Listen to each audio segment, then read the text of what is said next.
Welcome to your weekly Seize the Day cruise show, powered by Travel with Brigitte. Now let's turn it over to our hosts, Carla Mesa and Julie Williams. Julie, what's the topic today? And I'm Julie Williams, along with Travel with Brigitte cruise expert Carla Mesa on the Seize the Day cruise show. Today, we're going to look at kids and teens out of control. 10 common ways that kids and teens could break the rules and you could pay big on a cruise ship. Carla, this topic came up because 3 teenagers, they got out on the side of a balcony, outside the balcony, and they started hanging from there and sort of meandering, crawling their way across to other cabins to the outside, on the balconies. And man, big trouble. So what kind of way that they break the rules do you want to get started with, Carla? I think one of the number one most common, probably even back in the day when you didn't have as, much of the items that encourage you to break the rules now is breaking the curfew. There is a curfew for, minors, for those that are, 17, 18 and under. Mm-hmm. They, depending on the cruise line, it can be any time from midnight to maybe even some cruise lines do a little later, 1:30 a.m. because sometimes you can still have those kids corners, kids clubs open. But that's a big one. That's probably the number one for over, decades now. But that's one of those things that they have to worry about, the teenagers. Well, why is that serious? I mean, unless they're getting in trouble, why is it important to have? It's serious for 2 different reasons. One, more than likely, they're not with their parents. They're not being supervised. Mm-hmm. And piggybacking on that reason is the fact that it is, nightlife at that point. And, sometimes, you're not walking around with a bracelet that says, or an X on your hand that says, not 21. So sometimes, kids get their hands on stuff.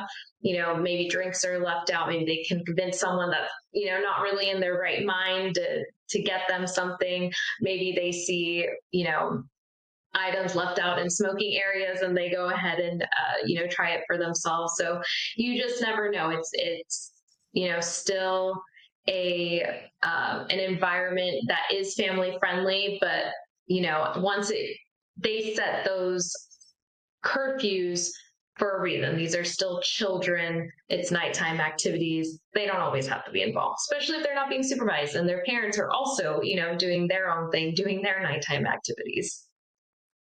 Yeah. On my honeymoon, we were at it's our first cruise ever. The travel agent chose our cabin. We were down on level 2, and we were this tiny little cabin with a porthole that was just at the top of the stairs that went down to the kids' disco. And we never heard the kids' disco, but people would come up and they'd stand outside our door and they'd be crying over this person. I like this person and they don't like me. And or this person's mad at me for this and they did that. And so we'd call and then they'd clear it out and then kids would come up again. It was really hard to get sleep because of that. Right. It would have been nice if they had some kind of curfew, right? If there was a time period where okay, they won't be there past this time anymore. Right. And now we'll know, Brigitte had never done a cruise before at that point. And now we'll know that, look where your cabin is, choose your own cabin, and don't be right at the door of the disco. And you're really not going to have a lot of fun if you're down on level 2. So there have to be penalties for all of this. What happens if your child gets caught, even a teenager gets caught breaking curfew? It's very dependent on the cruise line and, it depends where they're caught, what they're doing. If it's, literally something like they're walking back, they're just walking around, security is probably going to be the one to, do something about it, notice that they're children, probably walk them back to their stateroom, probably want to talk to their parents. Usually with that, again, it's very dependent on what they were doing, how severe, the repercussions are. But for all you know, it's just an embarrassing walk with security and a talk with your parents if you're, not doing more than breaking the curfew. So basically a warning. Yeah. At first. If they At are first, just going for exactly. pizza. Depends Right. if that's simply you're doing, you're just out, okay, that's probably all you're gonna get. But you're doing something else and you're out. You know, the one that comes to mind to me that I would have thought was the most common one over the years would be smoking or vaping in staterooms or out on balconies. You know, that it's against the rules and the kids probably know that, but that doesn't necessarily stop them from doing it. Right, exactly. And unfortunately, it is really popular with, teenagers right now and even preteens. So sometimes that is something that, it does get through security. They're not illegal. There are smoking areas, but it's still, federal laws still apply. You're not allowed to ingest those things under 18. So you're not, it's illegal actually. So you're not only not following the rules of the cruise line and smoking and non-smoking areas, it's also illegal. So that one will be something that you will most likely get fined on, depending on the cruise line, depending on whether or not you get caught, but right then and there, or it's sometimes even something that maybe you get billed for it afterwards. Well, smoking on balconies has caused fires before where people have died and several cabins have been totally destroyed. So I'm glad they have a harsher penalty for that. What about underage drinking? That can be a problem as well. Like I said, sometimes, especially older teens that might look older, might be able to convince a younger, 20-year-old that isn't in their right mind to, help provide drinks and stuff. Or, sometimes you even have parents that trust their teenagers at home and think that it's okay to do it out in public as well, at an actual, I want to say a business because this is a business, right? The cruise line, they are a business that you're purchasing from. And in that case, it's not okay. It's illegal. And that's where you can get a major consequences. When I was younger, I had an exchange student from Germany, and she was 16, and they would routinely have wine or beer, wine with dinner. I mean, it was just like a normal part of the culture. They couldn't drive till they were 18, but they could start drinking at 16. And so, how does this work when you've got a German are the rules different in, say, the Mediterranean or around Europe than they are in the Western Hemisphere? Definitely. And, we're here, our home port is Galveston, right? So a lot of the areas that we visit are in Mexico. And so kids know, they're like, oh, in Mexico, I'm 18, I can drink, it's legal or whatever. But that is not the case when you are on the ship. That might be the case once you're in port, and that's, up to your family and your party what you decide is okay. But on the ship, it is still, yes, it's international waters, but it's still considered under the U.S. federal laws. Mm-hmm. So what would the penalty be for drinking on the ship? For drinking on the ship, it could be, as harsh as removal from the ship. It could be even as harsh as a complete ban from the cruise line. And they can extend that just to you, or they could extend that to everyone in your stateroom, everyone on your reservation, depending on the severity of the case. And when they do that, I've heard of people being banned, but it's always been for life. Do they ever ban them like for a time frame, or is it pretty much you're gone for life? We don't need it. From my understanding, it's usually for life. It's a lot easier to track that than being like, oh, they've got a year left on their ban and then they'll be welcome. Or no, it's usually, no, we're done with you. I can see that. And that would be a very good incentive for parents to make sure it didn't happen. Okay, right. Now we were talking about the whole reason for this topic is what those three teenagers were doing, hanging off the balcony. And of course, teenagers think they're invincible. What about a different unsafe behavior on railings?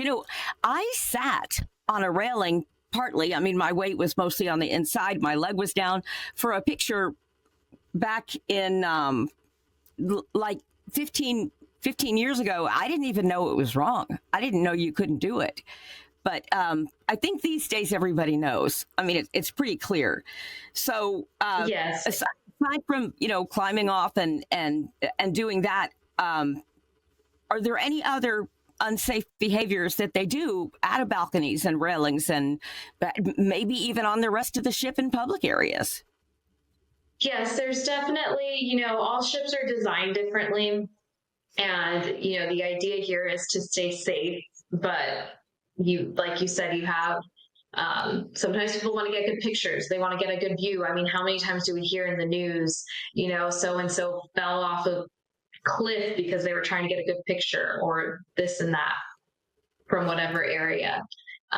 So we have things like that. We also have kids that like challenge each other, like, especially around like the pool area as well. Just the slides also, like sometimes those are going upstairs that you have to get to, and you see them just racing up or racing down with each other. That's really unsafe when you're, it's wet and you're still at an elevation. Again, it's railing, stairs, and things like that. It's really going to be dependent on the ship, but there are so many that you want to avoid that, regular person probably isn't going to think about, but a teenager sees a set of stairs with a nice railing going down. Oh, let me just hop right on there and slide down. Looks like fun. Yeah, like every other week, we're hearing about somebody who went overboard for one reason or another. They were drunk. Someone thinks that they were pushed. Someone else thinks, or a different thing. There was a fight, and a crew member jumped, or somebody committed suicide, or they fell over because they'd been drinking. So you would think that it's like horribly unsafe, like maybe they don't even have railings there, but Dan says, and I've been afraid to take my service dog on a ship because I'm afraid he'll fall over, right? Well, Dan says, that's kind of a ridiculous thing. Somebody would have to throw him over. You know what I mean? He's probably safe because he's not going to get out of my sight. But right. Sometimes when you hear all these stories, it really doesn't feel safe. So for all these different kinds of unsafe behaviors, what kind of penalties, and again, all of these can vary by offense, they can vary by cruise line, but what would you say would be perhaps a typical penalty for a teenager being caught doing unsafe behavior somewhere? I think it will depend on the severity, but at that point, there could be a removal. There definitely could be a removal of the ship. There could be, I've heard of some ships doing almost kind of like a detention, where it could be that they actually have like a facility for this, or it could be even something where like you're mandated to join like the kids club that you're in the age bracket for, so that you're being supervised. So it really depends, but you're going to be watched after that. That's the best thing I can say. People throw things overboard as well, littering of the seas, right? They just yes, and that's actually that's a really good one. But that is not just teenagers. You would be surprised how many adults they don't even think about it. The way trash just falls as they walk, or a cigarette flick, from the hot tub or from the adults area, only area. But yes, littering of the seas is a major issue that cruise ships have. So they have a lot more rules around it, a lot more. There's definitely fees, violation fees for that. Most of them start at around $500, depending on what kind of littering you're doing as well. If this is something that should have stayed on the ship, you might even be charged for reimbursement, any damages you cause as well. A lot of countries are very, very strict on anything in their waters, like Mexico. When I went to Puerto Vallarta, we went, out to, there's hidden beach where you swim underneath like a natural bridge into this little island thing that the only way you can get to it is to swim in. And it basically became sort of a crater with some kind of a war testing or something, and you can't get out of the boats if you don't have reef safe sunscreen. I mean, they are that serious about, down to the sunscreen, about what happens in their water. So they're definitely not happy if somebody, does damage in the area by littering.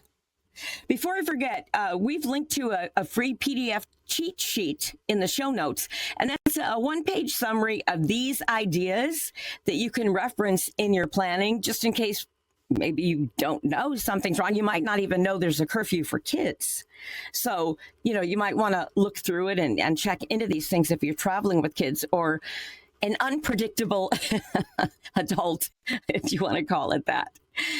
Well, what about, and this is something I was so tempted to do so many times, but you can't get away with it, is skipping or even refusing to do the mandatory muster safety, the drill. Yes. That is something that most, again, this is very popular among, teens and stuff to skip, but you have even like younger adults that think that, oh, I've cruised before, I don't need to. But like you said, it's mandatory. When you sign your purchasing contract with the cruise line for this cruise, you are committing to attend that mandatory muster safety drill. You have to know what's going, every ship is different. It doesn't matter if you cruised before, things change, things are updated. You have to attend that. Sometimes they check every single person. Yes. And you can get removed without a refund for missing that mandatory drill. You get there, you find out where it is, go get it taken care of, and you don't have to worry about it the rest of the time. Right. And a lot of times, once you can do it in your cabin from the TV or in your cruise line app from anywhere.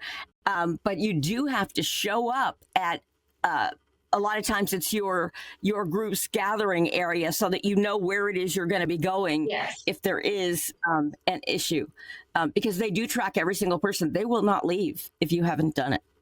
Totally mandatory. One of the things that isn't really a safety issue, but it's probably the number one irritant that I've heard people complain about on cruise ships, which is chair hogging. You want to explain what that is and maybe what the rules are, what they're doing about it, what the penalty would be? This is usually referencing the chairs that are laid out by the pool. Mm-hmm. So not just like any area on the ship with chairs, but it's specifically to, the laid flat chairs. And you get a few different scenarios. One, you do have a lot of, teenagers that are doing their own thing, hanging out on their own, and they're chair hogging. They have, 4 or 5 chairs set up with towels and their items, but they're not using them. They're in the pool the whole time, or they're walking around in the buffet, or they're coming back and forth.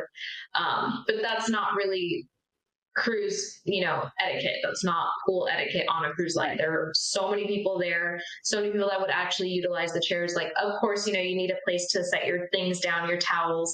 But if you're not actually laying out and, there are 5 of you and you have 5 chairs, but you're all in the pool the whole time or walking around, you're not really laying out, you could probably, go down to 1 or 2 chairs for all your things for the number of you. So you do get a lot of teenagers that do that. They kind of just use that upper deck as their hangout area. And then that's kind of like, they're almost like they use it like a meetup spot. So sometimes if crew members notice that and they're not coming back to their area as often as they should be, or actually utilizing the chairs, they usually give like a 30 to 40 minute grace period where they'll kind of watch out for their belongings. And if they don't return, then they get removed. But you also see it in a different scenario where you have the parents the children are doing this, but they're doing this because the parents are telling them to. The parents are off either, at a spa appointment or like, go reserve us some chairs because in a couple of hours we're going to go there. Exactly. We'll be there soon enough. You go take care of that. We'll be there when we get there, type of thing. This has really bothered me, and I was really pretty close to the sanctuary in the adult area, relaxing under one of those canopy things that I paid good money for, and reading a book with my sister. And this guy not far away was blasting some kind of a talk thing on his speaker. And, I'm trying to read, and it was very, very distracting. And I talked to the people, and they're like, oh, we'll take care of it. And I think someone did come talk to him once, but it didn't stop it from happening. Now, I think, at least on some ships, Bluetooth speakers are actually totally prohibited, which is, I think that's a shame, but I could understand why. Yeah, so there are some cruise lines that are adjusting rules around, personal speakers on decks.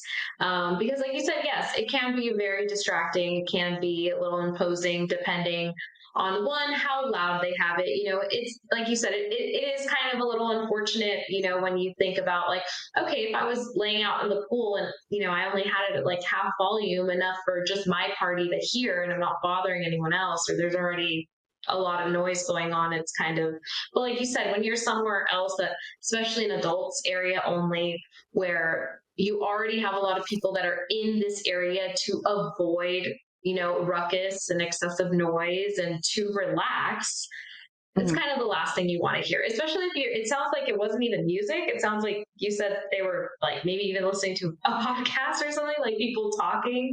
Yeah, that might be, that's like, overhearing. So it's like having a loud conversation that no one wants to hear. Yeah, exactly. Yeah, we were by the pool, and it, people were talking. There weren't kids there, but they were talking. They were, maybe doing some splashing and, stuff like that. And you tune it out. It's all part of the background, the ambiance when you're out there, and you can tune that out when you read. But then someone else talking like 10 feet from you, loudly, it's kind of hard to tune that out. Okay. Yeah. Being a bad guest, like harassment, vandalism, stealing something, offensive language, maybe starting a fight. There's so many ways. And this is a lot of times adults that are behaving badly. What happens there? It's going to depend on the severity of the situation, but usually there's going to be, first and foremost, some kind of security intervention for sure.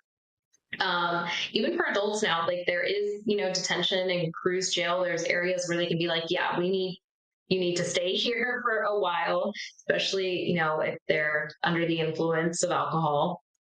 Can't always trust an adult in that state of mind to just go back to their stateroom and stay there. Again, depending on the severity, you could be removed from the ship. You can be held in detention until they're at a port, if you are at a port, or you could be held in detention the whole time until you're docked, and you're not going to get refunded. That's a fact. Depending on the severity of the situation, if you are at a port, they may still leave you, and you have to figure out your own way home. They're not worried about that at all if you're breaking their rules. And it could also lead to a future ban with the entire cruise line. And what a lot of people don't know is a lot of these cruise lines are actually owned by the same parent companies. So if you're on a Carnival cruise and you get banned, that might mean you're also banned from Princess. You're also banned from Cunard. So it really depends. If you're on a Royal Caribbean cruise, that might mean you're also banned from Celebrity. So you really, really want to be careful. Yeah, and you've got to be careful no matter what you do, because they can ban you for life for any reason. I know of some YouTubers who were banned for life by saying something bad after the cruise, or recording on the cruise how they snuck in alcohol or whatever, and the cruise lines monitor what's going on online, and they can either catch you while you're still on the ship, and then you're evicted from the ship and have to figure out how to get home, or they can just ban you after the fact, and so like, be smart. Yeah. I mean, they can ban you for any reason. You have to remember too, not only do they have teams looking out for this stuff, on social media, like you said, but even on the ship, there are a lot of cameras. I feel like people look around and they're kind of like, okay, I can get away with this really quick. Just because no one's around doesn't mean no one saw you. And I think it's good. I mean, I don't like being spied on the whole time, but at the same time, if there's an emergency and someone does go overboard or someone has a heart attack or, maybe walking by themselves around the ship or whatever, I mean, somebody is monitoring and somebody will know. And that's nice. Yes, there are a lot of safety benefits to it. Yes. Here's one that I never thought to do. I always wondered about it. But if you've ever seen those crew only areas, I've always wondered, what's behind that door, But people enter the restricted areas sometimes. And then they can tamper with the equipment or just even go where they don't belong. And that probably causes a lot of issues, like maybe some insurance issues and stuff like that. What happens if somebody does that? That is usually going to result in a removal because that is a huge liability. Those are cruise only areas for a reason. Employees are obviously insured differently, and the cruise line has a responsibility to what they provide for their employees, and it's a very, very different responsibility to what they provide for you as a passenger. So that usually is going to automatically result in a removal. And depending on the area, depending on maybe if anything was tampered with and stuff, that could even be reported to the authorities. And one of the things that I want to note is that the cruise lines have very broad discretion about penalties for all of these things. And of course, things we haven't even mentioned, right?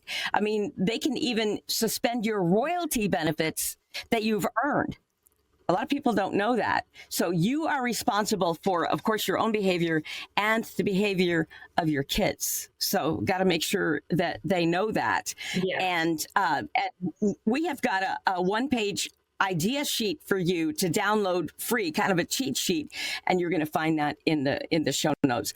Carla, is there anything else that you would like to add? Maybe something that I didn't think of that somebody routinely does wrong? Just going back to, not being a bad guest, just being respectful of your surroundings and stuff. There are times where I'm just walking by and all of a sudden these 3 teenage boys are just running down, the hallway. And it's it doesn't necessarily do anything to my day or my experience, but it's rude. It's rude. No one really wants to be around that. And just driving in the point that, you as parents, you're responsible for your children, even if they're, young adults and not necessarily children anymore, 17, 18, 19, 20, 21. If they're on your reservation, if they're in your stateroom, a lot of the times, again, depending on the severity, the punishments are treated to your entire stateroom or to your entire reservation. And because it is your responsibility, you're bringing these people onto the ship. And, if you wouldn't want to experience those consequences, it's not just, you can't be like, oh, well, they're an adult, it's on them because they're 18. No, it's going to be on you too. Right. Lots to think about. Well, till next week, we are Carla and Julie, encouraging you, be sure to seize the day. Thank you for joining us today on the Seize the Day Cruise Show, powered by Travel with Brigitte. If you enjoyed today's episode, you know the drill. Like, subscribe, and share. And don't forget to add your own 2 cents below. By the way, you can book a cruise 24/7 at bookings@travelwithbrigitte.com. Let us show you how we can get you a better value than you'd get on your own. And join us again next week on the Seize the Day Cruise Show.